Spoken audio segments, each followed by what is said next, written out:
Buenos días a todos, bienvenidos a una sesión más del webinar Mastermind MEX. Mi nombre es Pablo Mateos y aquí estoy con Emanuel Morales desde Guadalajara. Buenos días a todos. La idea del día de hoy era recapitular un tema que ya hemos abordado en una o dos ocasiones, que es esta cuestión de cómo evaluar la rentabilidad de una inversión para renta. Hay muchas maneras de evaluar rentabilidad de inversiones y obviamente muchos tipos de inversiones en bienes raíces. Aquí nos vamos a enfocar en evaluar inversiones para generación de flujo de efectivo. Entonces, en el webinar de hoy va a tener como tres partes. Al principio, en los primeros 20 minutos, me gustaría ofrecerles un repaso de algunos conceptos básicos que yo he visto que en el chat, sobre todo en el chat que tenemos de Mastermind MEX, y en algunos otros grupos o cursos se confunden algunos conceptos y también como que no hay un consenso sobre cómo llamar a ciertas cosas. La mayor parte de la literatura en este tema está en inglés, entonces a veces se traduce de distinta manera el mismo concepto y hay algunas interpretaciones. Entonces, bueno, quería repasar algunos de los conceptos que algunos de ustedes ya conocen bien, pero otros a lo mejor todavía necesitan aclaración.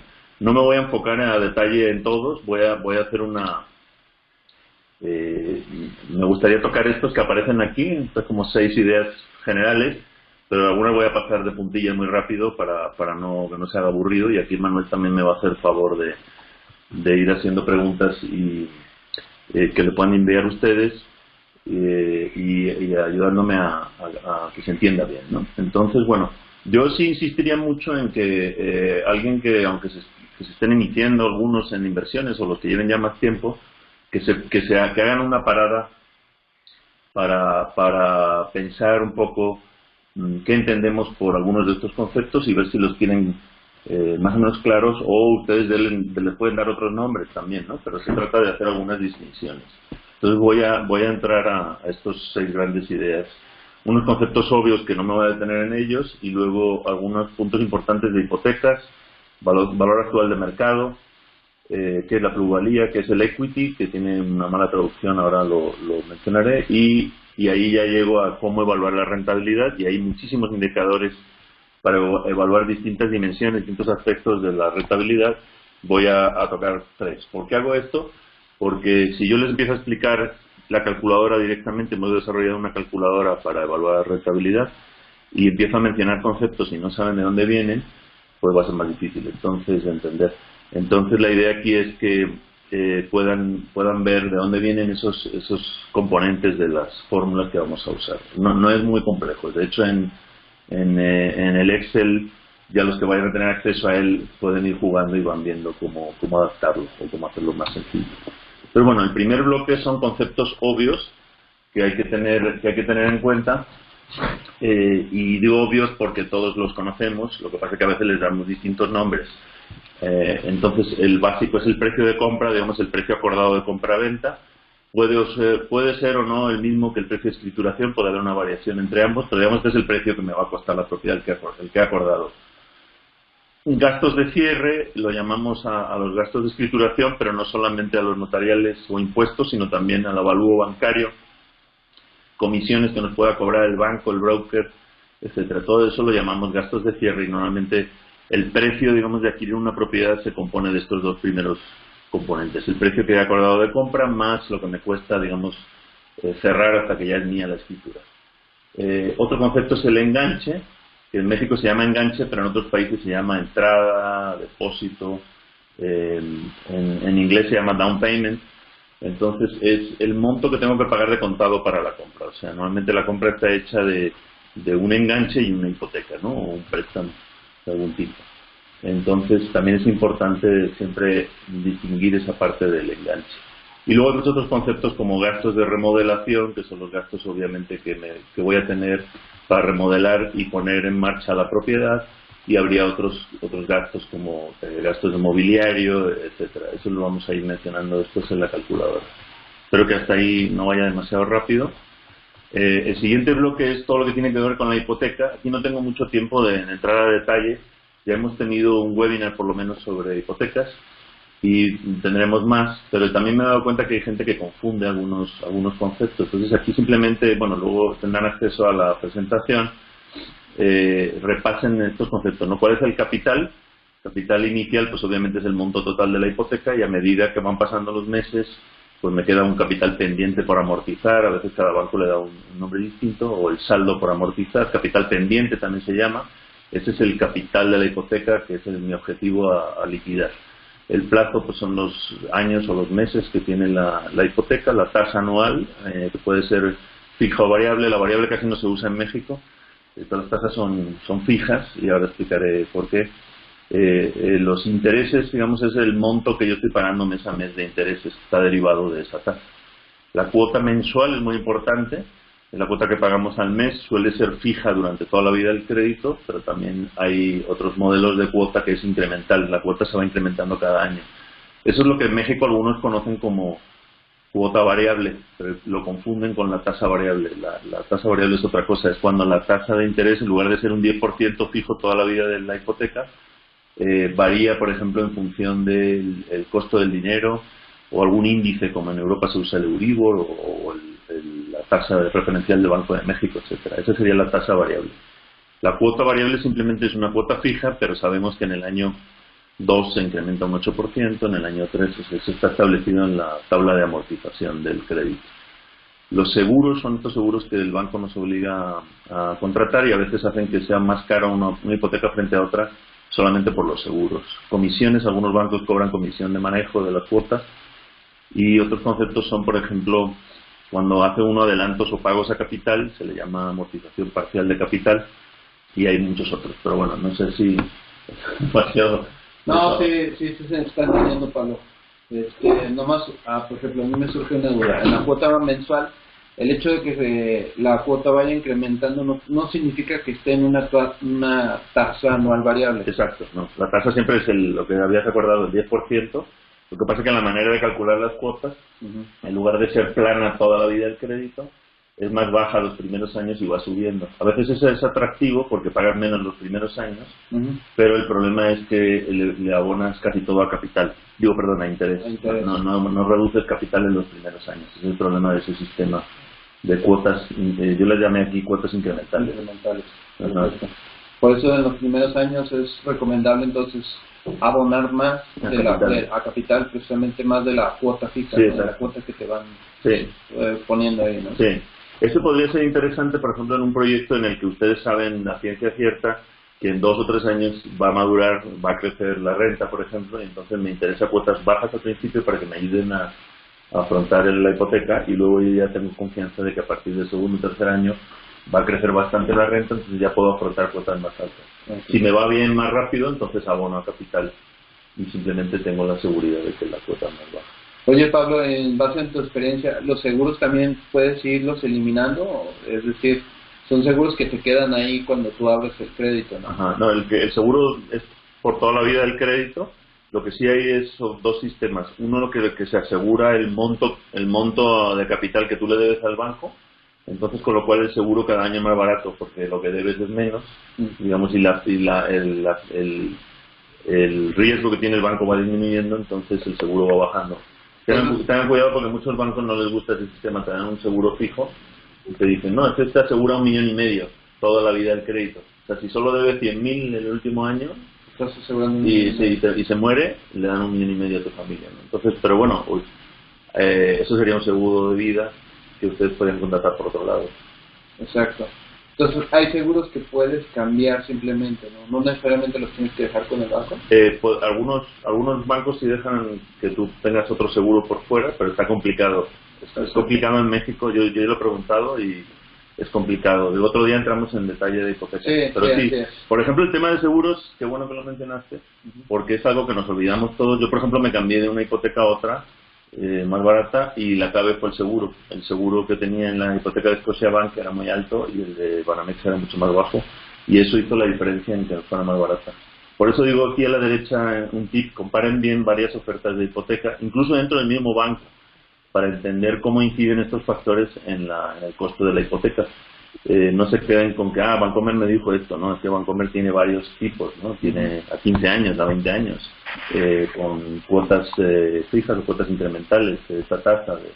Entonces, hay bancos que todavía tienen una comisión por pagos a capital o por liquidación anticipada. Entonces, bueno, hay que comparar bien.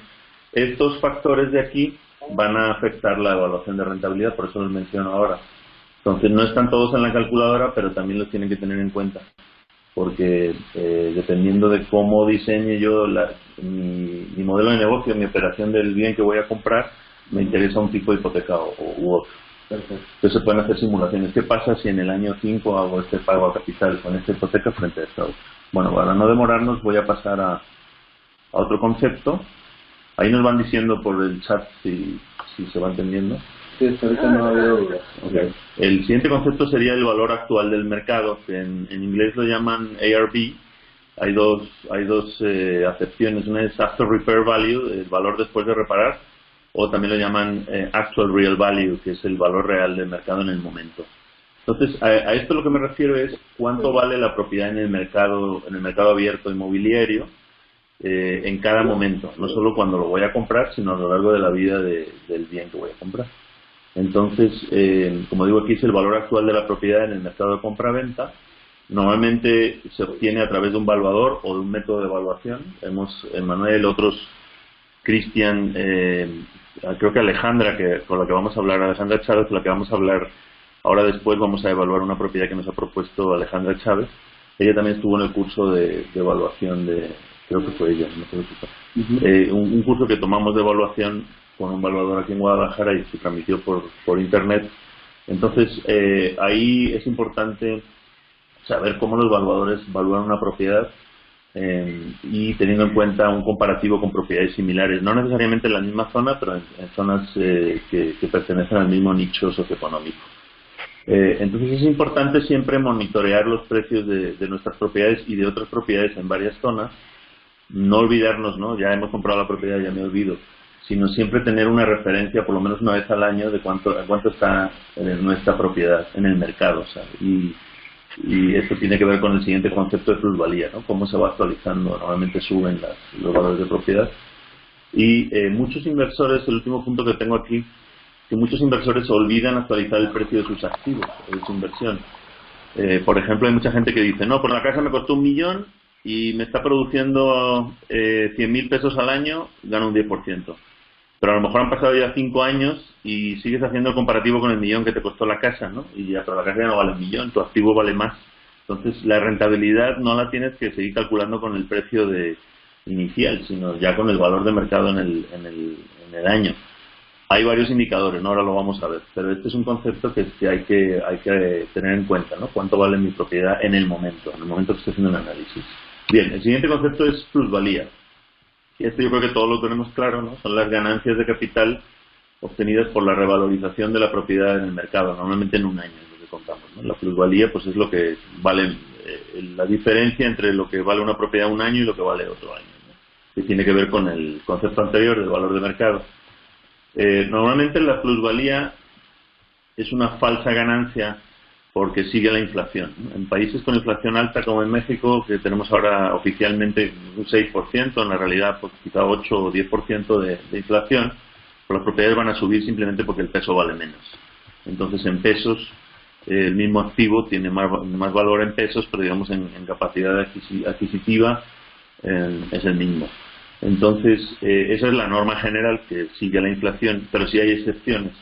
Varía, como digo aquí, por zonas y por tipos de propiedades. Hay zonas que suben más rápido que la media, o a veces incluso baja, o no se mueve, y por tipo de propiedad, ¿no? Los departamentos, por ejemplo, en México en los últimos años han subido mucho de precio porque están de moda, y ciertos tipos de propiedades para los que hay más demanda, casas más pequeñas o departamentos más pequeños, suben más rápido que casas más grandes.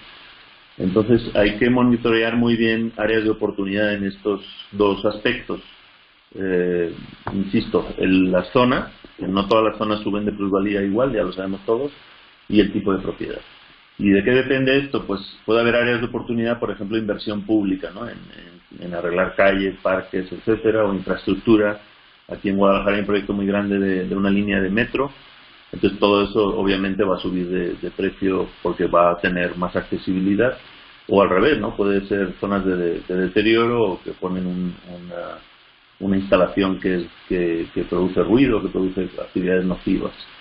Y también puede ser por gentrificación, que es esto de renovación de zonas del interior de las ciudades que se ponen de moda y suben de precio muy rápido. Por ejemplo, la colonia Roma en la Ciudad de México, o la zona de Chapultepec aquí en Guadalajara. Por ejemplo, en la colonia Roma, ¿el caso fue de lo de la película? No, ¿Que hizo subir? ¿A qué te refieres? No, ha sido una colonia, digamos, que ya estaba vieja, ya estaba un poco en declive, pero estaba muy céntrica, las casas grandes, y desde hace ya 15 años o más se pone de moda, primero con artistas o con gente joven, con hipsters, que empiezan a rehabilitar casas, y llega un momento en que vivir en el centro histórico está mejor visto, y entonces empiezan a subir el valor de las casas en esas zonas. Perfecto. Entonces, bueno, obviamente ahí hay oportunidades de inversión si lo agarramos antes de tiempo. ¿Qué tiene que ver esto con la plusvalía? Pues ahí, si la plusvalía general en México es alrededor de la inflación, que es alrededor de 6%, en esas zonas de gentrificación, en esas zonas, por ejemplo, cerca de las estaciones de metro de la línea 3 en Guadalajara, pues va a subir a lo mejor el 20% en 2 años. Sí, habrá en la franja de la línea, habrá propiedades que suban un 20, un 30% de un año para otro. Sí, ¿no? Y lo mismo con zonas que van arreglando en la ciudad, o que de repente tienen mejores restaurantes, mejores servicios. Sí, o ponen una plaza comercial muy grande. Exacto, también. Entonces, bueno, ahí es donde hay esas diferencias de plusvalía. Este grupo nuestro se caracteriza porque no nos interesa tanto perseguir esa plusvalía. Hay gente que se dedica a eso nada más, ¿no? A comprar especulativamente y vender rápido, y lo que gana es la plusvalía. Aquí lo que quiero que distingan es que para nosotros es un factor más, que de hecho casi ni lo vamos a tener en cuenta. Y en otros grupos, como en Bigger Pockets en Estados Unidos, también siguen esta misma filosofía, ¿no? La plusvalía está ahí, pero no es nuestro objetivo, ¿no? Nuestro objetivo no es ganar... es una ganancia extra, claro, nada más. Es que aquí, fíjate, o sea, si puedes, por muy bien que te vaya, ¿no? En el tema de las estaciones del tren ligero en Guadalajara, pues a lo mejor hay casas que tienen un 30% de plusvalía, ¿no? No creo que lleguen al 50%. No, difícilmente. Y a lo mejor es en un periodo, la obra lleva 6 años. Imagínate, o sea, es un periodo a lo mejor de 5 años. Si divides un 30 o 40% entre 5, pues te da un 8% anual. Tampoco es tanto. Sí, es correcto. Y se acaba. O sea, hasta ahí llegó. Ganas eso en esos años y ya se acabó. Te tienes que salir de la inversión. Lo que estamos aquí haciendo es evaluar inversiones a largo plazo, a 15, 30 años, y te va a estar dando cada año tu rentabilidad, que es a lo que vamos a llegar con las fórmulas. Bien, pues entonces, bueno, eso es plusvalía. Y ahora voy a entrar en un concepto que se usa poco en español, que se usa mucho en el mundo anglosajón, y es el concepto de equity. Se puede traducir por el capital propio, lo he traducido yo. Estuve buscando traducciones, no he encontrado ninguna que me entusiasme, por eso voy a mantener la palabra equity por ahí, porque es la que más se usa. Lo voy a explicar un poquito más despacio, porque este término a lo mejor sí es más nuevo para algunos. El equity o capital propio es el capital que tenemos atrapado en una sociedad, en una propiedad. Es el capital nuestro que nos pertenece, no es del banco, no es de deuda, que está ahí en forma de ladrillos dentro de nuestra propiedad. Ahora lo voy a explicar muy despacio. Obviamente se calcula en función de 2 factores. El precio actual de mercado, que ya lo definí, o sea, lo que vale mi casa, mi propiedad hoy, menos lo que debo de la propiedad, que suele ser la hipoteca, lo que me queda de capital de hipoteca, pero también podría haber otras deudas personales, otras deudas que yo he tenido de tarjetas de crédito para renovar, para comprar, a mi primo que le debo tanto porque me ayudó para el enganche. O sea, todo eso que debo se lo resto a lo que vale hoy la propiedad. Y la diferencia entre ambos es el equity, que básicamente es como mi patrimonio que está ahí metido en esa propiedad. Sí, claro. Entonces, siempre hay que tener claro cuánto capital nuestro tenemos dentro de una inversión. Y obviamente, si volvemos a la fórmula, pues tiene 2 factores: el valor actual el precio actual de mercado, que va a subir año con año con la plusvalía, y las deudas de la propiedad que van bajando porque las voy liquidando. Entonces, el equity que está entre medias aumenta, ¿no? Aumenta porque la casa cada vez vale más y yo debo cada vez menos. Cada vez menos. Entonces, por poner un ejemplo, si mi casa hoy en día Vamos a poner un ejemplo. Por ejemplo, una casa que yo compré en 1,5 millones de pesos hace unos años. La hipoteca hoy en día debo 1 millón. Pero como la casa ya vale 2 millones, 2 millones que es el precio actual en el mercado, menos 1 millón que debo, tengo 1 millón de equity ahí en esa casa, en esa propiedad, atrapado. Porque hay que tener siempre claro cuánto tenemos ahí atrapado en equity. Digo atrapado porque aquí la idea es que es darle vueltas al dinero. Pero bueno, hay gente que lo que prefiere a lo mejor es tener 100% de equity, o sea que toda la casa sea suya pagada y ya no debe haber nada. Ese equity que tenemos ahí metido se puede liberar en parte con una hipoteca de liquidez. Quiere decir que, por ejemplo, si yo tengo de nuevo el ejemplo de la casa de 2 millones, tengo una casa que vale 2 millones, pero ya solo debo 300.000 pesos de hipoteca, pues tengo 1.700.000 de equity. Ese equity yo puedo pedir una nueva hipoteca de liquidez, se llama, porque la casa ya es mía, no es una hipoteca de adquisición, y recuperar parte de ese 1.700.000. Normalmente el banco presta hasta un 70% del valor actual de la propiedad, me prestaría hasta un 70% de los 2 millones. Y ese dinero lo uso para invertirlo en otras propiedades. Es una manera de hacer una escalerita en la que vayamos más rápido. O sea, liberamos equity de unas propiedades para meterla en otras inversiones. Entonces, bueno, pues hasta ahí el concepto de equity que hay que tener en cuenta y que mucha gente, de nuevo, no lo calcula porque en lugar de utilizar el precio actual del mercado sigue utilizando el precio que le costó la propiedad y solo está interesado en liquidar la deuda y no quiere tener deudas, ¿no? Bueno, eso es un modelo, ¿no? Como siempre lo que recomendamos es tener una combinación sana entre deuda y capital propio. Y por último, el último concepto. Estamos bien, ¿no? Sí. Ya con esto termino. Entonces, esos eran los conceptos básicos para llegar ahora ya sí a las fórmulas de cálculo de rentabilidad. Y hay muchísimos indicadores de rentabilidad. Yo hoy en la calculadora que hemos desarrollado vamos a usar 3 nada más, pero se podrían hacer muchos, incluso podrían inventar ustedes otros. Cada indicador obedece, no es que haya uno bueno o malo. Hay gente que me pregunta, ¿no? ¿Está bien hacerlo así? Pues sí, está bien hacerlo de muchas maneras, depende del objetivo que tú tienes en la inversión. También nos hacen muchas veces las preguntas, ¿no? ¿Dan los números o no dan? Pues depende para qué. O sea, las fórmulas, digamos, no te dicen si da o no da, te dice, visto de esta manera, esta inversión te va a dar tanto, visto de esta otra manera, te va a dar esto otro. ¿Es suficiente para ti? ¿Es poco o es mucho? Es una decisión que tú tienes que tomar. Entonces, bueno, el principal indicador de rentabilidad que se utiliza a nivel mundial es el retorno de inversión o el ROI, Return on Investment. Hay varias acepciones o varias maneras de entender este retorno. Yo voy a explicar aquí la más utilizada. Y de hecho hay gente que lo calcula de distintas maneras, pero bueno, esta es la que más se utiliza. Y básicamente tiene 2 elementos. Uno es el flujo neto anual, es un concepto que no he definido hasta ahora porque creo que queda claro, ¿no? Es cuánto me está dando la propiedad al año. Y lo llamo flujo neto porque es después ya de todos los gastos, ¿no? Después de quitar todos los gastos de la propiedad, incluso la hipoteca y todo.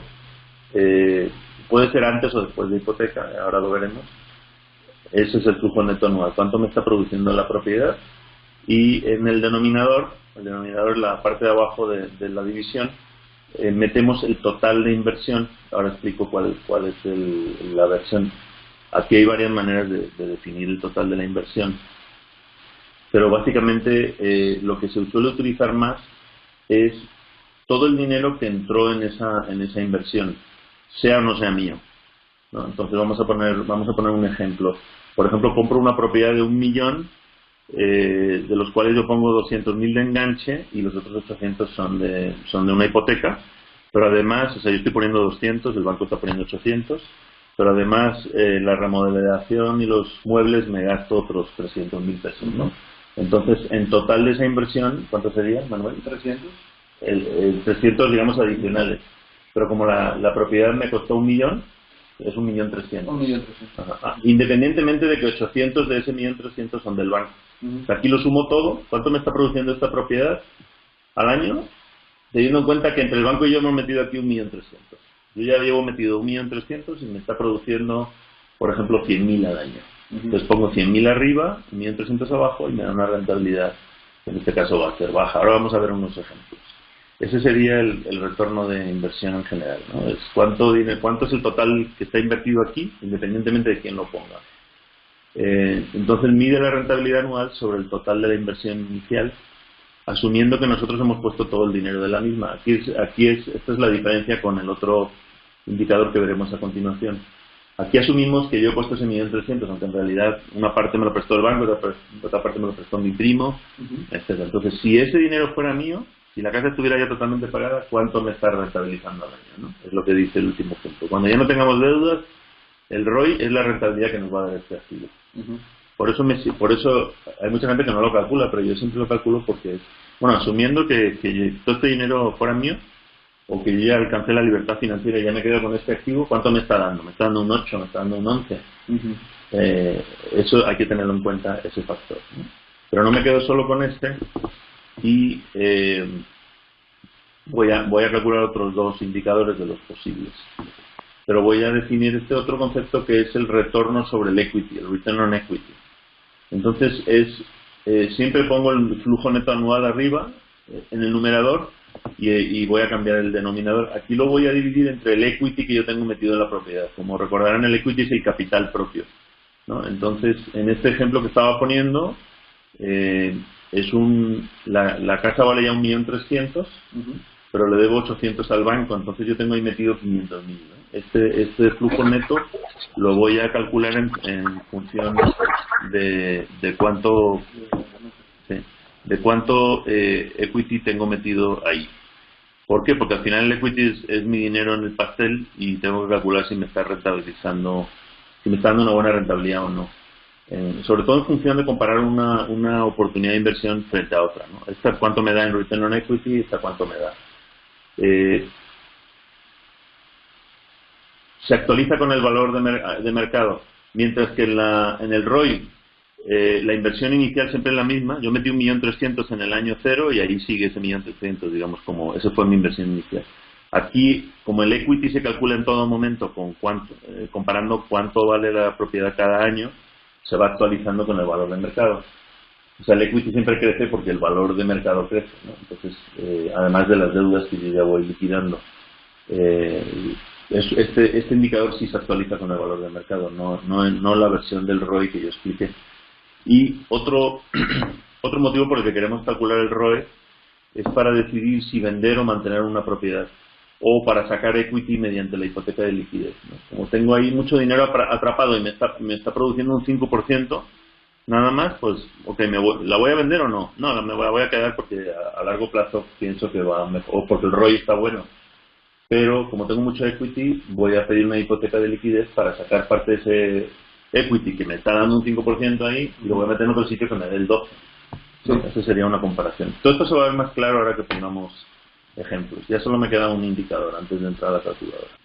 Es el cash on cash. Le damos cash on cash return, el retorno del efectivo. Sería algo así. Retorno sobre el efectivo que yo he puesto. ¿Cuánto cash me está dando esta propiedad sobre el cash que yo metí? Por eso se llama cash on cash.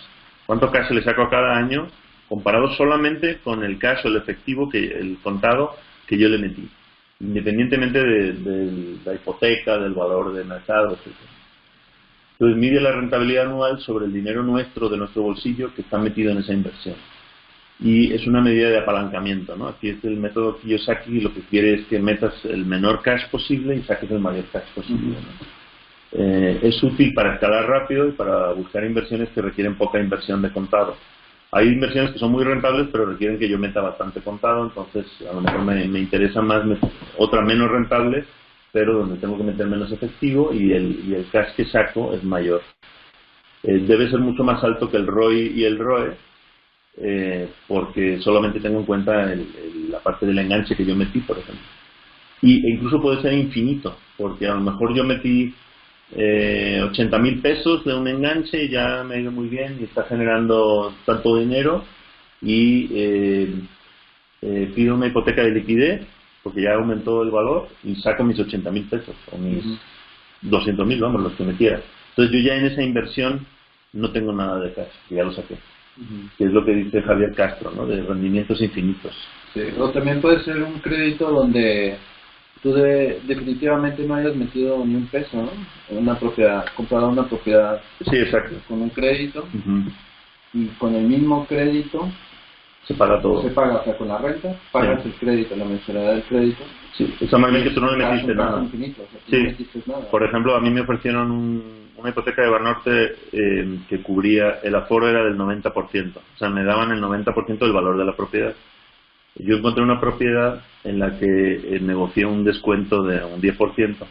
Entonces, como Banorte, para calcular ese 90%, se fija en el valor de evaluación y yo había negociado un valor más bajo, yo no iba a poner nada de enganche. O sea, sí tenía que meter los gastos de escrituración, los gastos de cierre y luego remodelar la propiedad. Pero bueno, podría haber sido cero inversión. Sí, ahí hemos conocido, yo pensaba que aquí en México no aplicaba esto de cash on cash infinito, pero hemos conocido algunos casos que en ciertos sectores puede aplicarse, ¿no? O sea, tú rentas la propiedad como tal, sin amueblar, sin nada, y te paga la mensualidad del crédito, ¿no? No, por ejemplo, hay casas de Infonavit donde si tú tienes un crédito de Infonavit más alto de lo que vale la casa, hay vendedores donde te regresan incluso dinero del crédito, ¿no? Y con ese dinero remodelas y amueblas y al final lo puedes rentar por una cuota mensual más alta que lo que tienes que pagar de hipoteca, ¿no?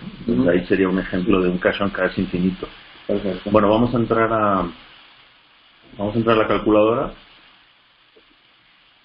y no sé si hay así preguntas. Por el momento ahorita todo va bien. Ahí Sergio hizo una, ¿no? Bueno. Tenemos 66 personas conectadas, es el récord. Y deudas como hipoteca, pero también Sergio Chávez pregunta, a la hora de descontar, me imagino, del equity, descontamos deudas como la hipoteca, pero también impuestos, pérdida del agua, etcétera. No, esos son gastos ordinarios, gastos del año. Ahora en la calculadora vamos a explicar bien cómo se calculan esos gastos y cómo se descuentan del flujo. Se puede obtener también una buena plusvalía comprada en preventa si efectivamente, como hay más riesgo, cuanto más temprano se compre la preventa, pues más plusvalía va a haber, como nos explicó Oscar en el webinar que tuvimos sobre plusvalías, ¿no? Ok, bueno, ahora vamos viendo si hay alguna otra duda. Vamos a entrar a la calculadora, ya se ve, ¿no? Esta calculadora está en blanco, es una versión evolucionada de la que presentamos en el webinar 8, me parece que fue, interna, digamos, que a mí me ha servido para el tipo de propiedades que yo he ido evaluando, y esta está en blanco. No tiene mucho sentido explicarla así en blanco. Lo que voy a hacer es, voy a explicar cómo funciona. Tiene una pestaña de resumen, y esta hoja de cálculo se la vamos a hacerla disponible para los miembros oro y plata del grupo, que estaba en las condiciones que pusimos cuando creamos las membresías, de que tuvieran acceso a la calculadora de rentabilidad. Tiene estas pestañas que muestro aquí abajo. Entonces, se ven las pestañas. Este es el resumen, ¿no? Es el cuadro, digamos, de comparativo general. Tiene una pestaña de inversión, que es cuánto tengo que meter de dinero inicialmente para comprar la casa, para remodelarla y para amueblarla, si es que la voy a amueblar. Otra pestaña de ingresos, que es cuánto me va a generar cada unidad que yo voy a rentar ahí.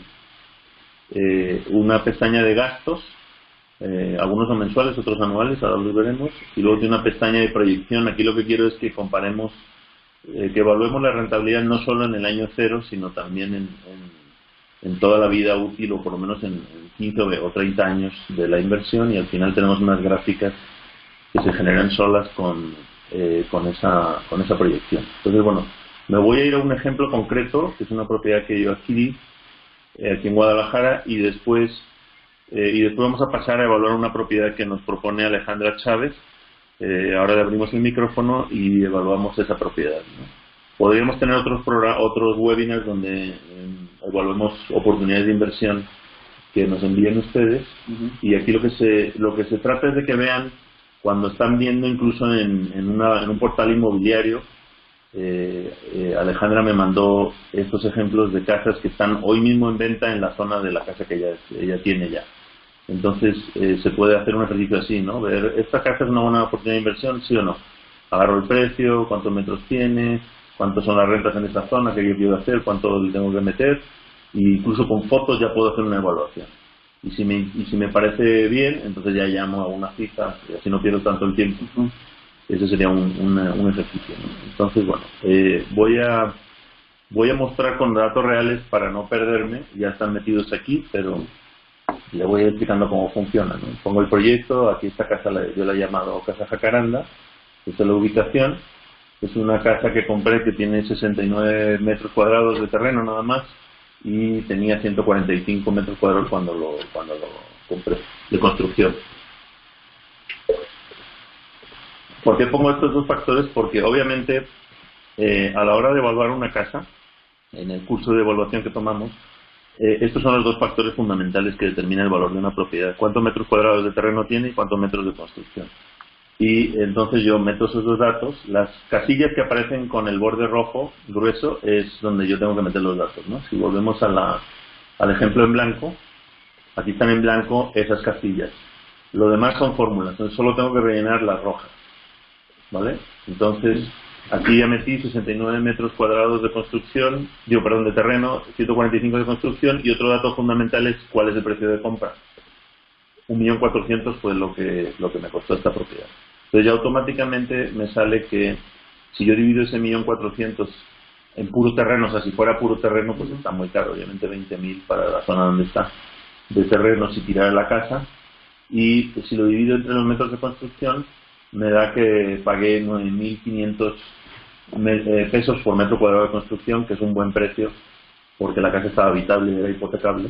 Y esto, si lo comparamos, por ejemplo, en el tema de los departamentos, sobre todo departamentos en preventa, se utiliza mucho el precio por metro cuadrado de construcción, ¿no? Y te dicen los vendedores que está muy barato porque está 25.000 el metro cuadrado, o está 30.000, o está 18.000. Ese es el precio total del departamento dividido entre los metros cuadrados del departamento. Obviamente incluye muchos servicios que pueden tener. Pero bueno, nos da una idea general de cuánto me está costando el metro cuadrado de construcción. ¿Por qué? Porque al final yo lo que voy a rentar son metros cuadrados de construcción. Me da igual que tenga 60 de terreno, 40, 50 si es un bloque de 3 alturas. Al final los metros cuadrados, las unidades rentables son los metros cuadrados de construcción.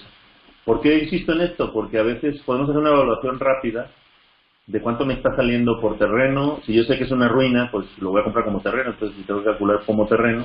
Y como construcción, si está bien, si está habitable, pues ya me da una idea de cuánto. Estoy comprando a 9.500 por metro cuadrado de construcción. Yo sé que también hay unos precios medios de cuánto cuestan las reformas, ¿no? Por ejemplo, hemos tenido webinars donde nos han hablado de reformas de casas en remates y le meten 1.500 pesos por metro cuadrado o 2.000 pesos por metro cuadrado. Entonces yo me puedo hacer una idea, bueno, si la estoy comprando a 9.500 y le meto 2.000 pesos por metro cuadrado, pues ya tengo una casa que va a valer 11.500 por metro cuadrado, etcétera. Me sirve para hacer esos cálculos. Pero aquí lo que quiero meter es otro factor que aprendimos en el curso de avalúos, que es, vamos a separar el terreno de la construcción, porque en este precio de 1.400 yo lo puedo dividir entre terreno o lo puedo dividir entre construcción, pero no lo estoy separando, estoy mezclándolo. Entonces ahora voy a explicar mejor. O sea, ustedes saben que, Manuel, por ejemplo, ¿cuál es el precio de construcción ahora mismo en México, el más barato, el de vivienda social? Por metro. ¿Por metro? Sí. Por ejemplo, en la reforma que te hizo tu arquitecto, ¿cuánto te cobró por metro? 7.500. 7.500. Más o menos, lo más barato, digamos, que se puede conseguir hoy en día en México son 7.000 por metro cuadrado.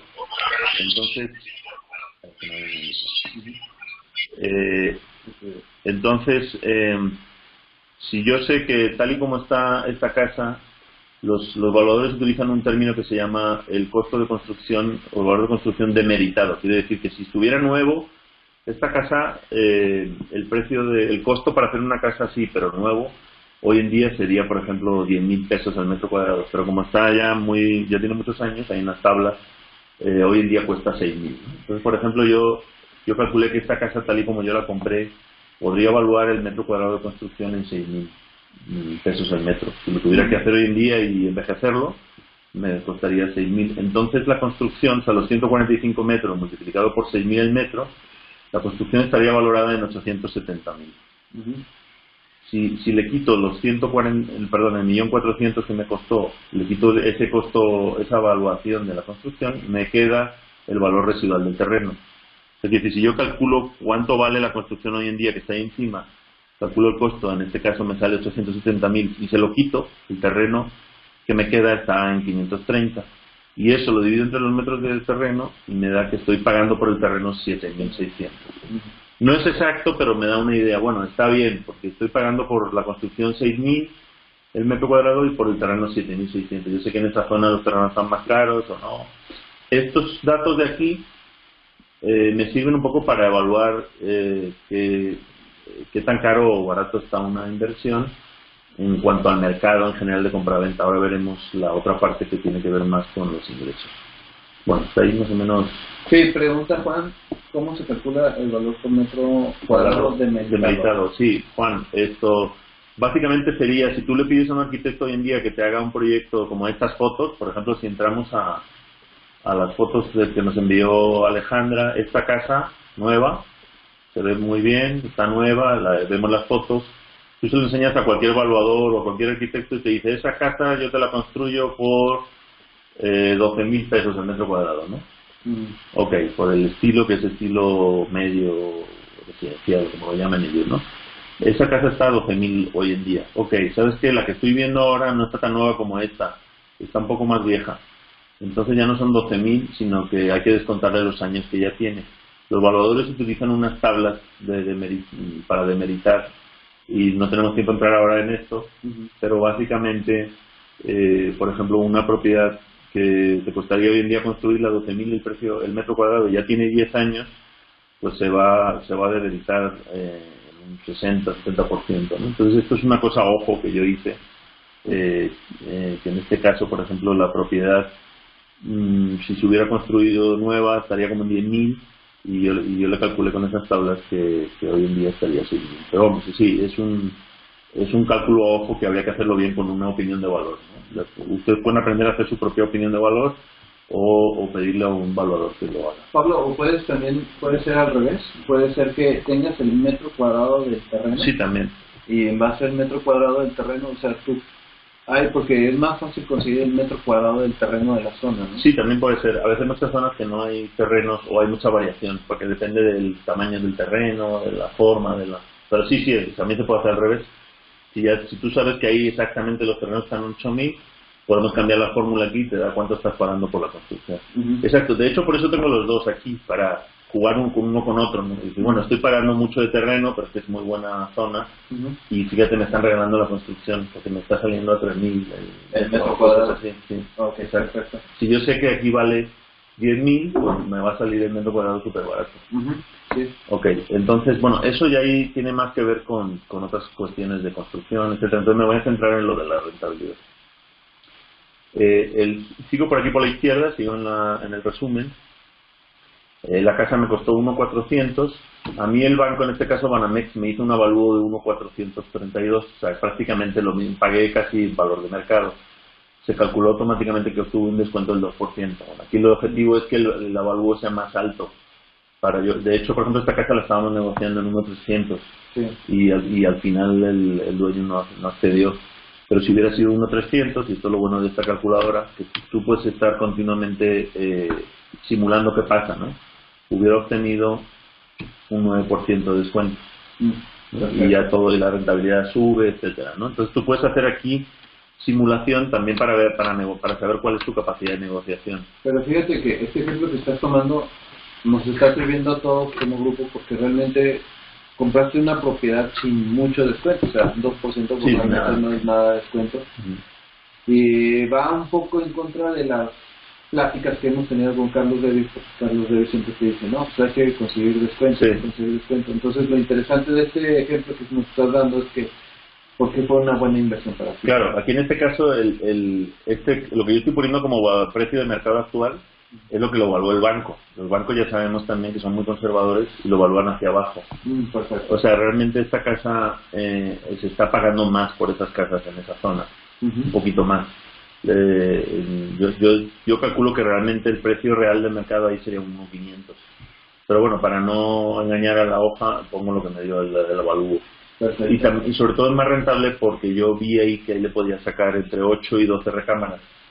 Y era una casa que se vendía como 3 recámaras. Entonces realmente para el negocio, tenemos que tener en cuenta aquí también que nuestro negocio no es el de mercado estándar.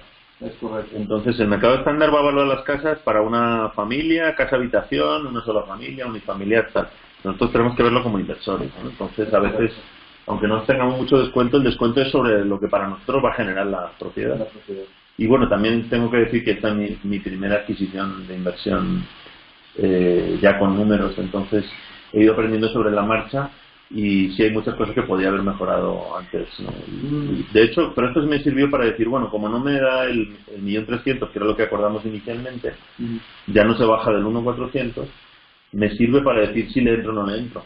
Aún con 1.400.000 me salió bien y entonces digo, no es espectacular, pero yo confío en que le voy a mejorar la rentabilidad. Pero bueno, de ese 1.400.000 yo puse 225.000 y el banco me prestó el resto, 1.175.000. Lo demás son gastos de cierre que vienen de las otras páginas, ahora lo mencionaré. La escrituración y el avalúo me costó 77.000 y aquí hice una remodelación muy grande que inicialmente me iba a costar 300 y al final me costó 500. Wow. Pero porque me decidí a hacer más cosas de las que tenía previstas inicialmente y la inversión inmobiliaria y otros gastos está calculada en 100.000. Entonces en total la remodelación, el mobiliario y los gastos de cierre, esto es todo lo que yo estoy pagando por fuera de haber escriturado o a la vez que haber escriturado, son 690.000, ¿no? Entonces ahora explico de dónde vienen esos gastos. Sumado el 690 al 1.400.000, que es lo que me costó la casa, son 2.090.000, es lo que está metido ahí en inversión, en forma de la casa, la escrituración, la remodelación y los muebles. Lo que está ahí metido, lo haya puesto yo, lo haya puesto el banco, me han prestado dinero, un préstamo personal, esa inversión de ahora mismo son 2.090.000. Y tengo una hipoteca de 1.175.000 y el resto, que aquí lo he llamado cash, pero no quiero complicar más la hoja de cálculo, entonces he asumido que todo esto es cash que yo he puesto, o sea, contado. Realmente no lo puse yo de contado. Hay otra operación de que yo tengo que ver con mis acreedores, pero no la voy a meter aquí para no complicarlo más. Entonces, vamos a asumir que yo tenía 915, los he metido y el banco me ha dado esto y en total les hemos metido esto. Bien, okay, hasta ahí. La parte de la derecha la voy a dejar para luego, porque me voy a ir a las pestañas. Entonces me voy a la pestaña B, que es ya más detalles sobre esa inversión inicial. Yo ahí dije que había metido 77 en gastos de adquisición, aquí es de donde viene. Y la hoja de cálculo lo calcula automáticamente. La escritura normalmente es un 5%, incluido toda la comisión del notario, los gastos, además del impuesto de transmisiones. Pero ustedes lo pueden cambiar aquí, ¿no? Si yo sé que me va a costar 75, lo cambio. Y el avalúo del banco suele ser en torno a un 0.5, pero también de hecho el mío me costó más barato que esto. O sea, yo puedo entrar aquí y cambiarlo. Aquí la hoja de cálculo está hecha para no tener que meter muchas casillas, ¿no? Pero si tú quieres meterlo, lo metes. Comisión de apertura hipoteca se financió dentro, de hecho no tenía comisión en mi caso. Y las escrituras de hipoteca, en este caso, son las de escrituración, pero si yo cambio de hipoteca, tengo que pagar unas escrituras. Entonces eso suma 77.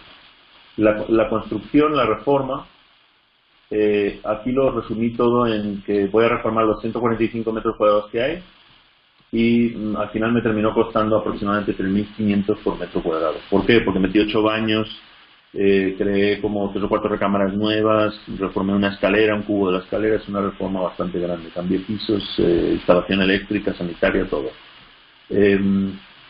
Aquí la hoja de cálculo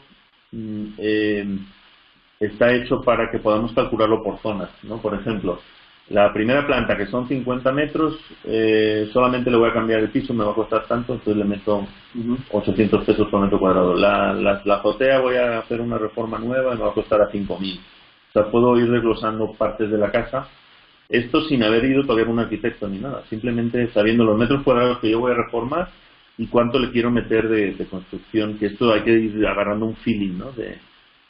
Max Urzúa nos estará conectado, que es un amigo aquí en Guadalajara. Él hace reformas, ¿no? Y me dice, no, eso es una reforma de 1.000 pesos por metro cuadrado, eso es una reforma de 1.500, le vas a meter tubería, ¿no? Le vas a meter pintura.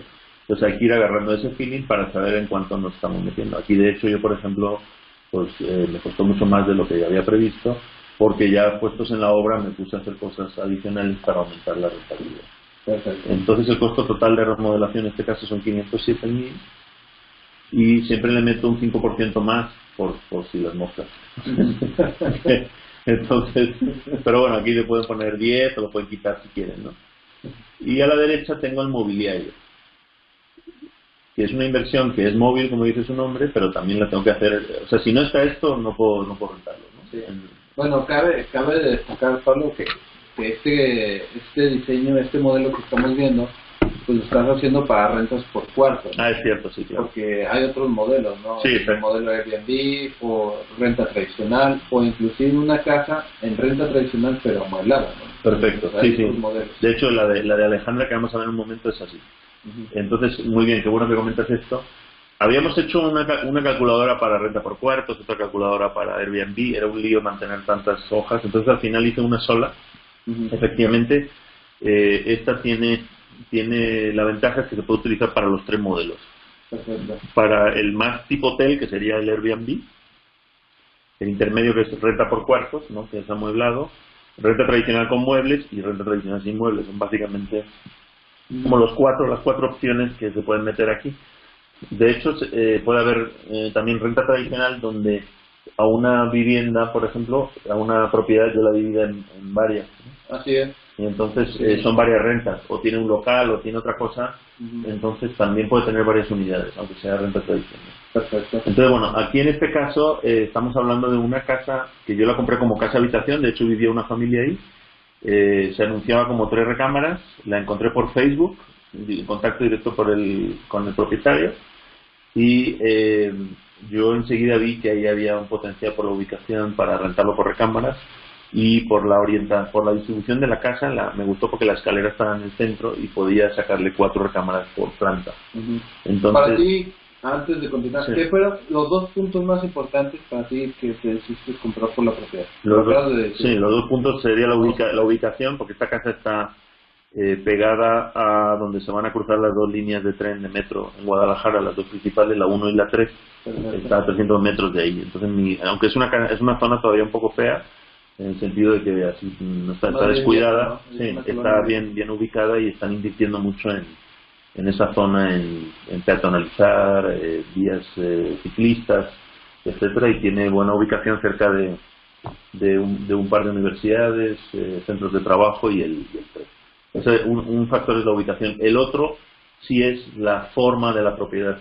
O sea, cómo está distribuida, en este caso con una escalera en el centro, no es un chorizo así largo ni cosas que haya que pasar. Y tenía una azotea ya muy preparada de hecho con una recámara en la azotea, y yo ahí vi claramente que cabían otras 3 o 4 en la azotea. De hecho, entonces el potencial de expansión sería la forma y el potencial. Bien. Entonces, bueno, aquí en la hoja de cálculo ya tenemos metidos como unos costos medios generales que nos han funcionado aquí en Guadalajara, de cuánto cuesta una estufa, refrigerador, también para hacer rápido una evaluación, ¿no? Normalmente todo lo que va en zonas comunes, si solo tiene una cocina, pues le metemos uno de todo esto, y en este caso las camas y lo que va por recámaras viene automáticamente del número de recámaras que está en la hoja de ingresos. Entonces, este 8 que hay aquí se va a tener 8 recámaras. Entonces necesito 8 bases de camas, 8 colchones, 8 escritorios, closets, etcétera, ¿no? Entonces, es un número rápido, obviamente me puede salir más caro o más barato, pero así ya automáticamente tenemos que le tengo que meter 80.000 en amueblarlo. Exacto. Esos 80 sumados a los 507 más el 5%, suman 690, ¿no? Esto es lo que hay que meterle, que volviendo al resumen, eran estos 690 que están aquí. O sea, la escrituración, los gastos de cierre, la remodelación y los muebles me van a costar 690, lo añado a lo que ya me costó la propiedad, 1.402, tengo 2.090. De eso es 1.17 de hipoteca. Bueno, me voy a los ingresos, ahora voy a la pestaña C, ingresos. Y yo me voy un poquito más rápido para no dar tiempo a la propiedad de Alejandra. Entonces, como son 8 recámaras, yo puse aquí 8 unidades. ¿Cuánto me va a rentar cada una? De media me van a rentar 3.500. De hecho, hay alguna que va a rentar más. Aquí estoy apostándole a una persona y una cama por habitación, pero podría haber, como tiene Manuel, recámaras con 2 personas o 2 camas, o puede ser 2 personas y una cama si son parejas, etcétera. Estas tienen todas baño privado, y esto es un cálculo que he hecho con Cristian Sarabia, que a lo mejor está conectado también ahí, que es con la persona con la que me estoy asociando para administrar estas casas.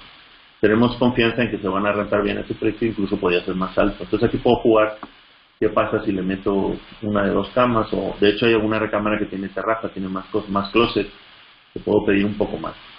El total, aquí hay espacio para meterle más recámaras. El total me va a generar 28.000 al mes si se cumple esto, ¿no? Aquí, si fuera renta tradicional, ¿qué hago en esta hoja? Le meto, bueno, pues es una sola unidad, una vivienda, tiene tanto, la voy a rentar en 13.000. Ah, ¿qué pasa? Que también tiene un local, o la puedo dividir en 2. Ah, mira, tiene una puerta por aquí que si le hago una reforma a una cocineta, le saco un estudio, entonces tiene 2 unidades o 3. Y esto lo podría rentar por tanto. Si es en Airbnb, lo mismo. Lo voy a rentar por recámaras en Airbnb, entonces tiene 3 recámaras, esta la voy a poner a tanto, entonces aquí es donde se puede jugar con eso, ¿no? Esta hoja me da 3 cosas: el número de recámaras, que lo calculo aquí abajo, el número de personas y el número de camas. Las camas va para el costo de las camas, las personas van porque muchos gastos de la casa van en función de las personas. Aquí es todo 8, pero podría ser distinto, ¿no? Yo ya me voy a los gastos. Los gastos, como ya dije, aquí son el número de personas y el número de recámaras. Entonces meto cosas, hay costos que yo tengo que son anuales, ¿no? Como el predial. Lo meto aquí y ya me calcula, lo divide entre 12, ¿no? El predial de esta casa es aproximadamente 1.500, son 125 al mes, que yo tengo que separar de los ingresos para pagar el predial al final del año. Sí, el costo no lo divides en mensual. Seguros no tengo porque ya está incluido en el seguro de la hipoteca. Cuota de condominio aquí no tengo, pero si fuera un coto o un departamento, pues tendría una cuota mensual del condominio. Y lo meto aquí en mensual. El agua de la calle, he metido un costo por persona de 50 pesos al mes, que me da 400. Más o menos yo pienso que la factura mensual va a ser esto o menos en esa casa. Sí, pero es el promedio, ¿no? El promedio. No sea la experiencia. Sí. ¿Por qué? Porque si decido meter 2 personas por recámara y tengo 16 personas, pues me va a consumir más agua y más luz. La luz lo mismo. Esto obviamente lo voy a ir afinando a medida que me vaya llegando los recibos. Internet, voy a contratar una velocidad alta, que sea 600 pesos al mes.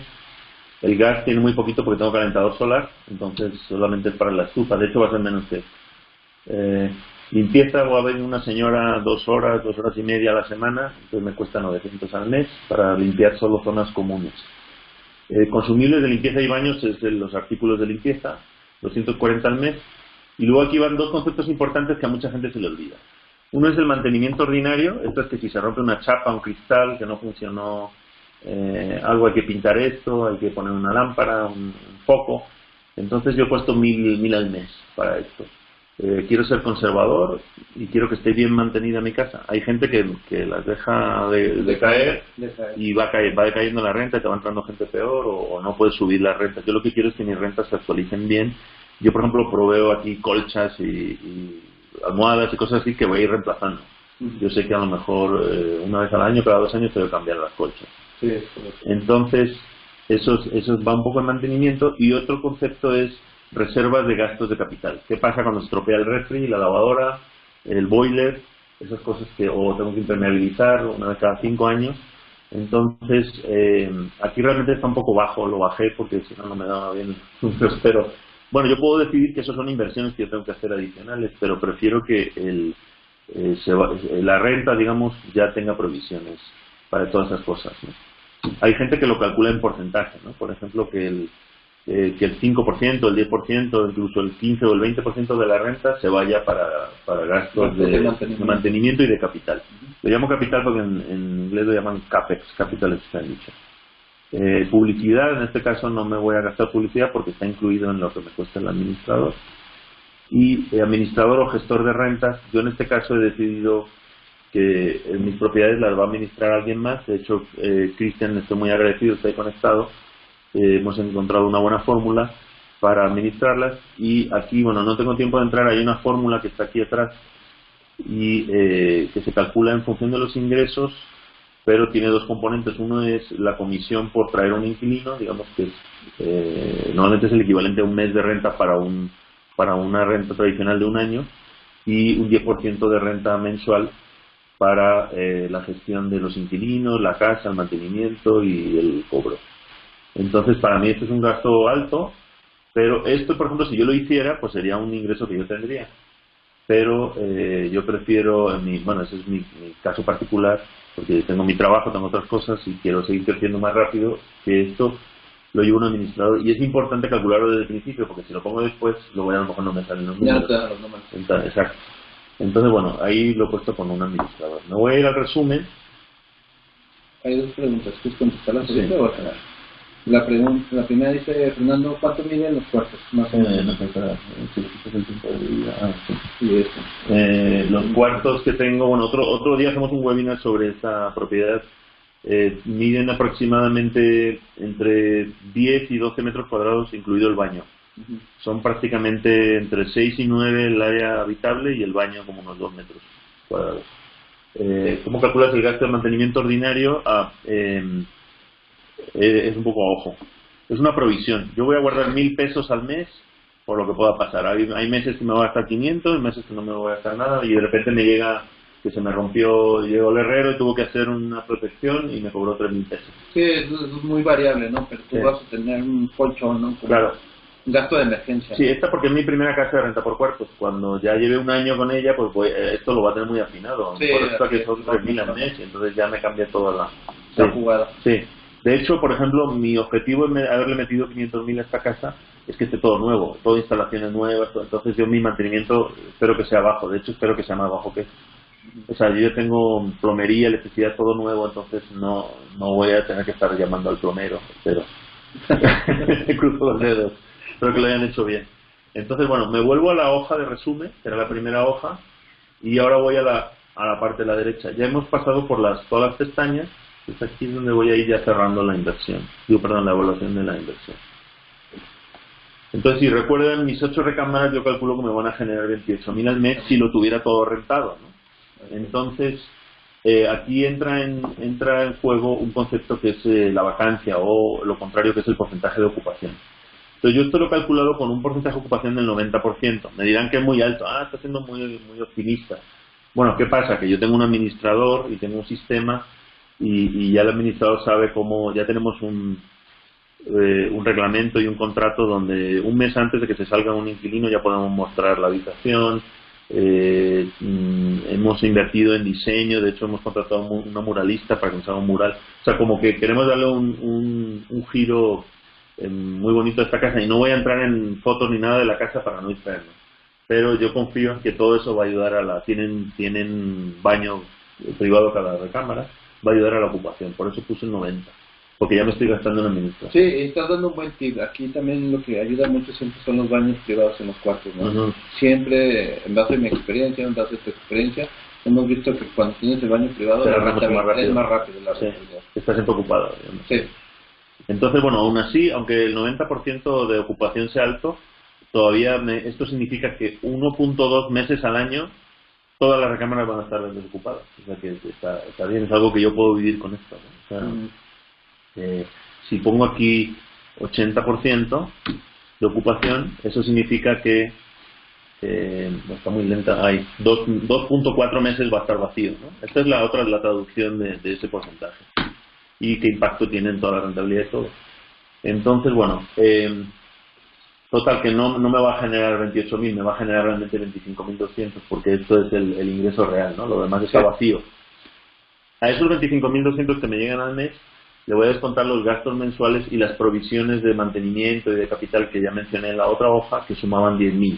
No lo mostré allá, pero todo eso sumaba 10.000. Realmente pienso que mis gastos van a ser más bajos que esto, pero estás buscando como un escenario más caro, digamos, el administrador más caro, el mantenimiento más caro, van a ser 10.000. Si buscas tus números conservadores, sí. No ser tan optimista, ¿no? Espero que sí. Al principio era optimista, ahora ya cada vez soy más conservador. Entonces, el flujo antes de financiamiento, o sea, si yo recibo 25.200 ya después de la desocupación y le quito los gastos, me quedan 15.000. ¿Sí se ve, no? Sí. 25.000 menos 10.000, 15.000 al mes. Y a la derecha está anual, es lo mismo, pero multiplicado por 12. Si esos 15.000 al mes, que son 182.000 al año, lo divido entre todo lo que llevo invertido ahí, sea mío o sea del banco, que son los 2.090.000, eso es el ROI. El ROI antes de financiamiento. O sea, esto me va a producir 182.000 antes de pagar hipoteca. Lo divido entre los 2 millones y me da un ROI de 8.7. Que está bajo. De hecho, cuando empecé a hacer esto me daba 10, 11. No, me daba 11, 12. Pero a base de que le he ido metiendo más costos de remodelación para que se rente mejor y para luego poder... Aquí tengo 8 recámaras, pero realmente caben otras 4, que ya tengo todo preparado, las salidas de las tuberías, todo para hacer esas otras 4 cuando tenga... tengas más capital. Más capital, sí. Y cuando pruebe exactamente a cuánto voy a poder rentar las recámaras. Entonces ya puedo... agarrar experiencia. Sí, ya sé exactamente cuánto me puedo gastar, porque ya sé que si las rento entre 500, entre 800, etc. Perfecto. Entonces, bueno, por eso es el ROI tan bajo. Y también es porque ya lo estoy haciendo a posteriori. Esto a priori, o sea, cuando empecé con esto, me daba 11%. Ahora ya soy más conservador y lo tengo más bajo. ¿Por qué no me importa tanto? Porque esto es el primer año. Es correcto. Ahora voy a ver, por eso he puesto una proyección, para ver qué pasa los siguientes años. Bueno, voy a seguir. De esos 15.000 le tengo que quitar la cuota de hipoteca, que son 13.500. Entonces el flujo neto el primer año me va a dar nada más que 1.600 al mes. Sí. Estamos aquí al lado del tren, se escucha el tren. Me va a dar nada más que 1.600 al mes de flujo positivo después de pagar la hipoteca, el administrador, de apartar el dinero para mantenimiento y capital, etcétera. Todavía me da positivo, lo cual no es malo el primer año. Pablo, ¿por qué consideras, sé que el tiempo se nos está agotando, pero sí, ¿por qué consideras que el ROI es bajo? Es bajo porque si ese dinero, si estos 2 millones fueran míos y yo los meto en CETES hoy en día, en bonos de gobierno que son, o por lo menos hasta hace unos meses eran muy fiables, ya me está dando el 8,5, ¿no? Entonces, comparado con otras opciones de inversión, para todo el lío que he tenido que hacer, es bajo. Claro, aquí no estoy teniendo en cuenta la plusvalía y otras cosas que vamos a hacer. Correcto. Entonces, a mí me gustaría buscar inversiones de un 11 o un 12%. De hecho, lo que puse aquí abajo. Bueno, entonces, después de financiamiento da eso. El ROI después de financiamiento, o sea, estos 1.600 pesos que me da al mes, ¿cuánto supone? Al año supone nada más 20.000 pesos. Esos 20.000 de los 2 millones pues son un 1%, da muy poquito. Y el otro concepto es el cash on cash, que es cuánto cash he metido yo aquí, que aquí estoy asumiendo que yo he metido los 915, o sea, como si yo hubiera metido todo ese dinero y me está generando solamente 20.000, ¿no? Entonces son 2%. Realmente no lo hago por eso, ¿no? Pero tiene que estar aquí. Va a haber inversiones donde este cash on cash va a ser muy alto. Ahora, bueno, eso es, ahorita no te interesa tanto el cash on cash porque tú estás buscando que esta propiedad te dé libertad financiera en un plazo, ¿no? Sí, exacto. Cuando la casa se haya pagado, obviamente tu cash on cash va a subir, ¿no? Sí. Bueno, y sobre todo cuando haya hecho las 4 recámaras. También va a subir. Sí, aquí lo que puse es, le di la vuelta a la fórmula del ROI y dije, bueno, si yo exijo un ROI del 12%, si yo a mis inversiones le exijo un ROI del 12%, para lo que me va a generar esto, lo máximo que yo puedo invertir aquí es 1.500.000, en lugar de los 2 millones que yo metí. Entonces, solo lo máximo que tengo que meter es 1.500.000.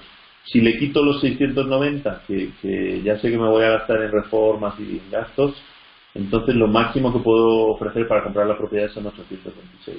Digo, esto está fuera de mercado totalmente, pero en algunos casos esto me va a servir para decir, bueno, si yo sé que esta operación me va a generar tanto y quiero que me dé un 12, entonces lo máximo que le puedo pagar al señor o lo que puedo ofrecer es tanto. O sea, me sirve para calcular eso, ¿no? Perfecto.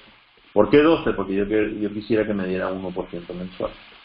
Bueno, termino esta parte con la proyección y estamos sin tiempo, pero bueno. Aquí todo eso que les mostré es el primer año, que es lo que aquí aparece como año 1. De hecho sería, el año 0 es cuando compramos y el año 1 es a los 12 meses. Entonces no voy a tener tiempo de entrar en todas las fórmulas, pero básicamente lo que quiero que entiendan es que Aquí tenemos la hipoteca, el total de la hipoteca, lo que pago de cuotas, cuánto es de seguro, cuántos años es la hipoteca y la tasa anual. El precio al que compré, cuánto invertí en cash y el total. Y aquí a la derecha hay unos factores que son importantes tener en cuenta. ¿Cuánto vale la reforma, ya la casa ya reformada? 2 millones, porque es lo que he metido. Y digamos ya todo nuevo, ese es el valor que yo estimo hoy, al año cero. La plusvalía anual de la propiedad es esto, cuánto estimo que se va a valorizar cada año la propiedad. Entonces una estimación conservadora media es un 5%, ¿no? Va con la inflación más o menos, o un poquito por debajo incluso. ¿Cuánto se va a incrementar la renta cada año? Aquí sí hay que tirarle a que se incremente por encima de la inflación. Entonces, Roberto Mequiti, él le pone en el contrato que cada año se incrementa el 10%. Y pues una barbaridad, pues el que no quiera que se vaya. Entonces, a lo mejor al final no consigue el 10, pero eso es lo que está puesto en el contrato y eso le permite a él estar continuamente actualizando la renta, ¿no? Entonces hay que tirarle a que la renta se actualice por encima de la inflación, 7%. Y el incremento de gastos, a esos gastos que yo metí ahí, el predial, la luz, el administrador, todo, se va a incrementar al 5%, ¿no? Asumo. También esto lo puedo cambiar, quizás sea más alto. Entonces, eso lo que hace es que crea esta proyección de cómo va a comportarse la hipoteca, cómo me va a bajar el capital pendiente, cuánto equity tengo en la casa. El equity va a ir subiendo en función de lo que yo le baje a la hipoteca y lo que sube de valor la propiedad al año. Que una propiedad suba al 5% al año es impresionante. Miren el efecto que tiene, ¿no? La propiedad que valía 2 millones en el año cero vale 1.200, no 300, 2 o 400, va subiendo rápido, ¿no?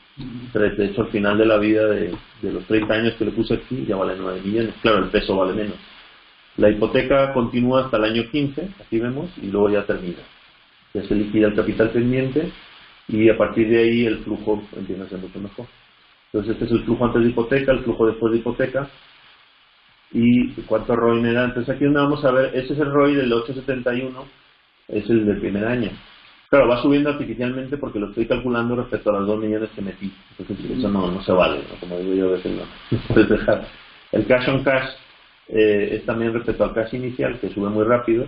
Y aquí lo interesante sería el ROI, el Return on Equity, porque como se va actualizando con lo que vale la propiedad cada año, los primeros años me da muy poquito, pero aquí mi tirada es a que a partir del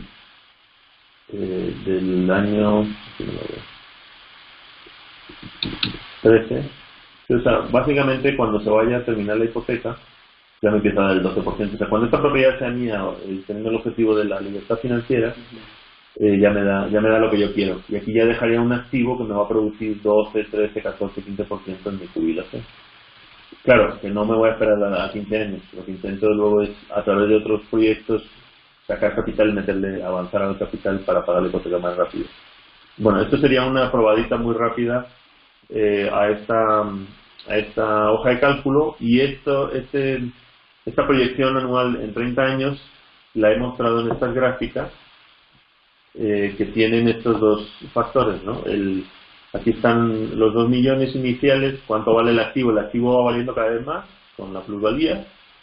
El equity es cada vez más, ¿por qué? Porque vale más el activo y porque va bajando la hipoteca. El rojo es la hipoteca, el capital pendiente, ¿no? Que esa medida, y ya cuando se termine de liquidar la hipoteca en el año 15, mi equity es igual al valor del activo. Ya lo que vale la casa es lo que yo tengo, porque ya no debo nada. Y ahí puedo, lo bueno de esto es que si voy probando distintas hipotecas, distintos escenarios, me va dando distintas simulaciones, digamos, el gráfico. Esto lo voy a hacer más pequeño para que se alcance a ver en la pantalla. Y en este tengo los otros conceptos. La cuota de la hipoteca es fija, que es esta raya azul, es plana, siempre lo mismo. Esta escala es logarítmica, porque si no, no se ve nada. O sea, aquí es 1 millón, aquí son 50.000. No es, está en una escala logarítmica que aumenta hacia arriba. Y bueno, no tengo tiempo de explicar todo, pero aquí podemos ver cómo influye, cómo voy amortizando capital, el flujo después de la hipoteca, que es la línea morada. Al principio es muy bajo, pero luego enseguida va mejorando. ¿Por qué? Porque las rentas suben al 7% y mis gastos solo al 5%. Entonces la diferencia va creciendo y ya voy amortizando la hipoteca. Aquí están los gastos en naranja y los ingresos en verde, que es más rápido que los gastos. y cuando ya termino de pagar la hipoteca pega un salto y ya mis ingresos, mis flujos después de hipoteca son más altos. Bueno, nos quedan 5 minutos, igual nos pasamos otros 5. Voy a pasar le voy a abrir el micrófono a Alejandra Chávez, a ver si está por ahí. Hola Alejandra, ¿nos escuchas? Sí, hola, buenos días. Hola, buenos días Alejandra, ¿cómo estás? Bien, gracias. Oye, pues muchísimas gracias por compartir tu ejemplo con nosotros y una disculpa que nos quedamos con poco tiempo, pero bueno, ya repetiremos este ejemplo en otras ocasiones. Tú aquí nos mandaste una propiedad que compraste hace 9 años, ¿verdad? En San Luis Potosí. Sí. ¿Quieres que les platique rápido? Sí, cuéntanos qué fue lo que compraron, con qué objetivo y qué han hecho en estos 9 años, por favor. Ok. Esta casa se compró con un crédito Infonavit. ¿Sí me escuchan, verdad? Sí, adelante. Ok, con un crédito Infonavit y fue... el objetivo era aprovechar el crédito y inicialmente irse a vivir ahí. Entonces, los 3 primeros años no se rentó ni nada. Posteriormente, se rentó de manera tradicional. De la renta era aproximadamente de 6,500 pesos. Y después vinieron lo que fueron las empresas que construyen en las ensambladoras automotrices y todo eso. Llegó mucho foráneo y se amuebló para sacarle mayor cantidad así que a la renta, y se logró tener una renta entre 15,000 y 13,000 pesos. Esto depende también de lo que las empresas les autorizan a los trabajadores para rentar. No depende tanto del propietario de la casa. Entonces, cuando yo hablé con la agente inmobiliario que nos estaba apoyando en esto, o nos está apoyando en esto, ella me dijo, más vale que tu casa esté rentada, siempre esté ocupada, y yo te pido que seas flexible, porque a veces los trabajadores traen rentas autorizadas de 11,000, 12,000, a veces muy buenas de 15,000, pero no siempre se logra eso. Entonces yo dije, bueno, que voy a ser flexible. También me dijo, algunos vienen por 6 meses, otros por 3, a veces es muy padre porque pueden ser 1 año, 2 años, 3 años. Entonces, entre más flexible seas, más probabilidades tienes de que tu casa esté ocupada. Claro, sí. Ajá, entonces, en estos casos, ¿verdad?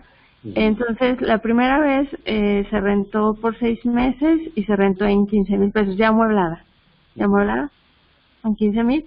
Y ya la siguiente vez, ella no me dejó tiempo vacante, o sea, inmediatamente que se cumplieron los 6 meses, se sale esta empresa e inmediatamente entra otra, y ha ocupado la casa durante 3 años, pero la renta fue un poco más baja, 13,000, pero no incluye los servicios.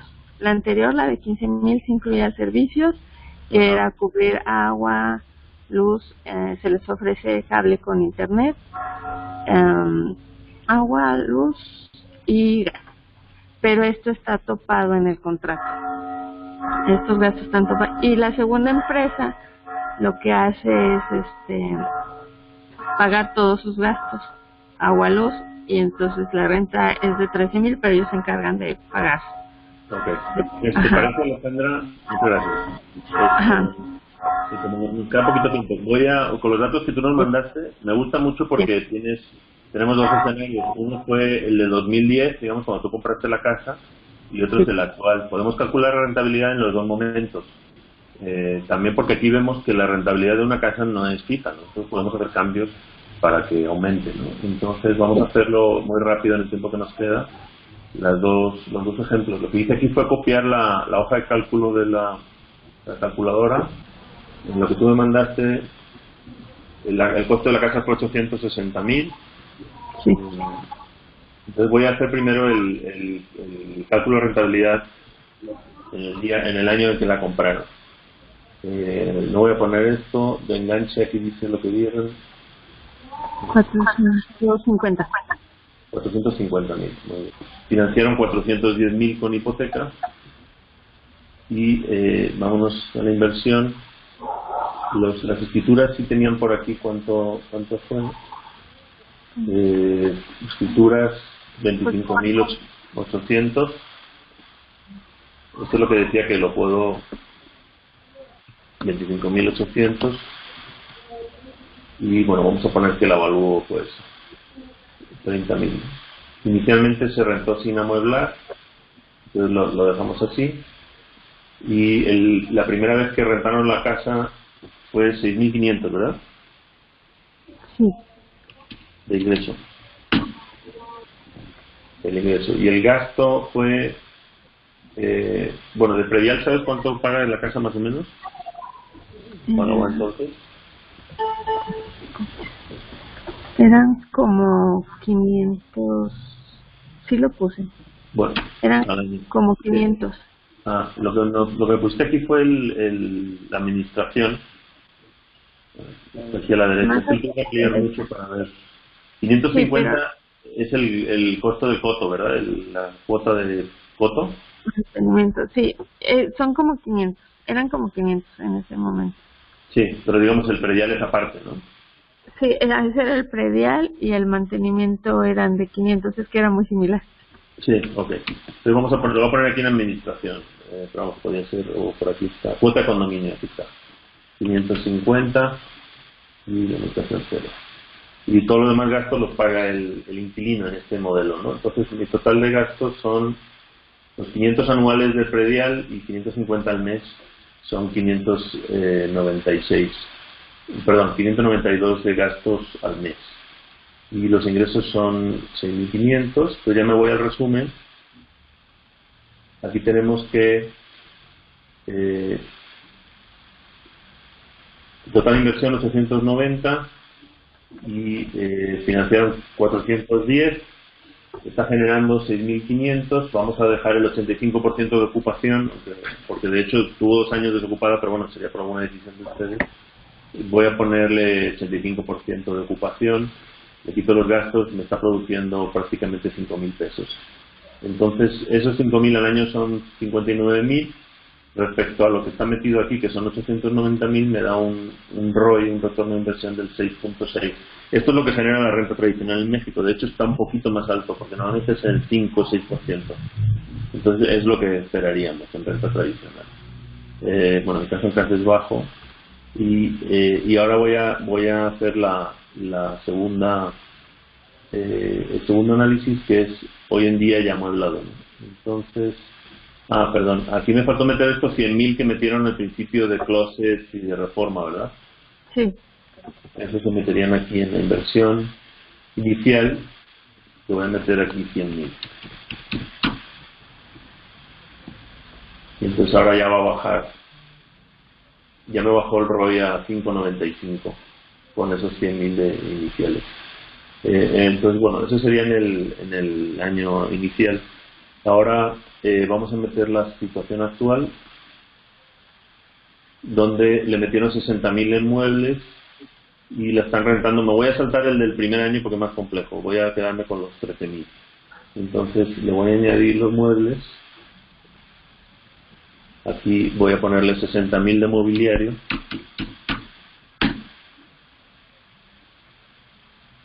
No, de mobiliario.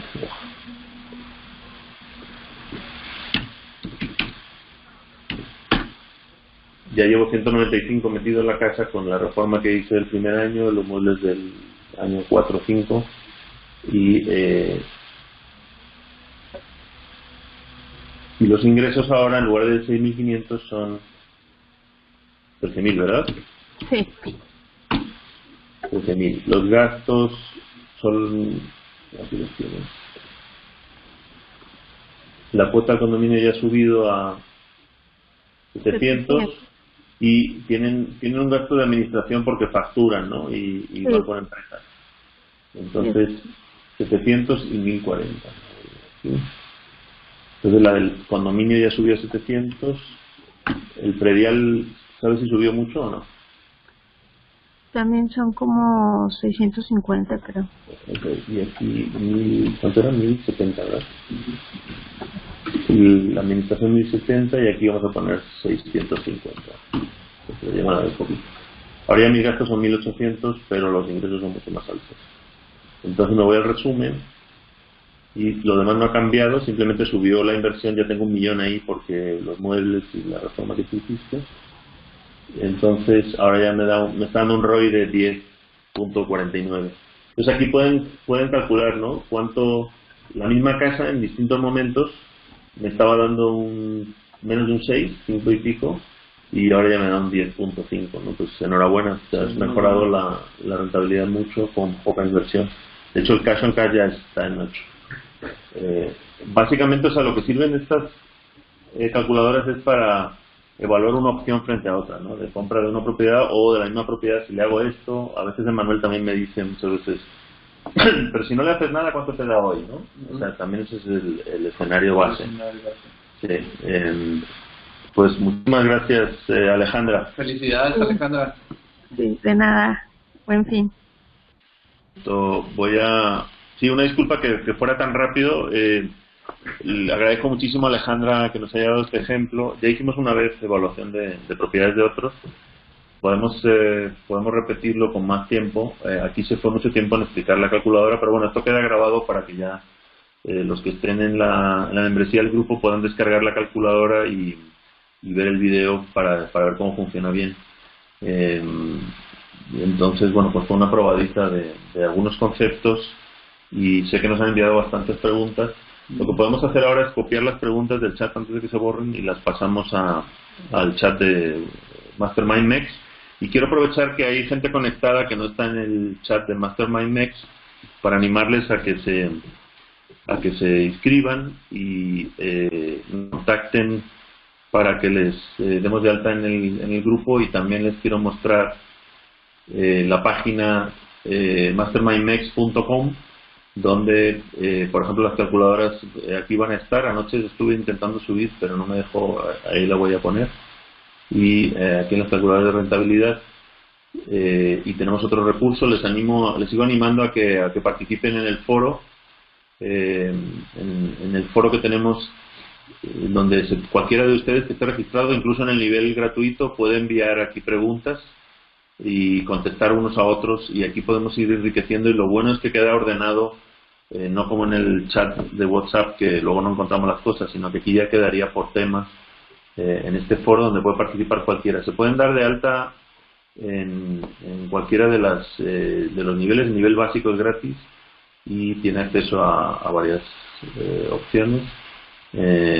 Entonces, bueno, pues es una manera de que todo este conocimiento que estamos creando se quede grabado, digamos, y organizado, y poder tener recursos para mantenerlo y para pagar a gente que edite los videos y nos ayude con la página y todas estas cosas. Sí, no hay mejor manera que guardar el conocimiento colectivo, ¿no?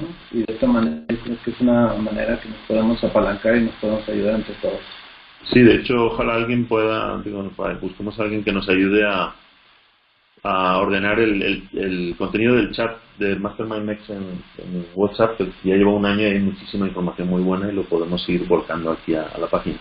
Bueno, pues les dejamos. Muchísimas gracias a todos. Una disculpa que no pudimos formular todas las preguntas, pero sí había mucho detalle técnico y se nos fue el tiempo en eso. Espero que haya sido útil y pues les animo a estar continuamente evaluando la rentabilidad. Digo, esta hoja es así como compleja, pero hay trucos rápidos que Manuel y yo hacemos con la calculadora, ¿no? Muchas veces hemos visitado propiedades juntos y es así como, ¿cuánto te da? A mí me da un 11, a mí me da un 2. Así muy rápido, ¿no? De 8 recámaras, tanto por recámara, le quito 25% de gastos y ya me da tanto, y este es el ROI que me da, ¿no? Sí, entonces puedo negociar en el momento.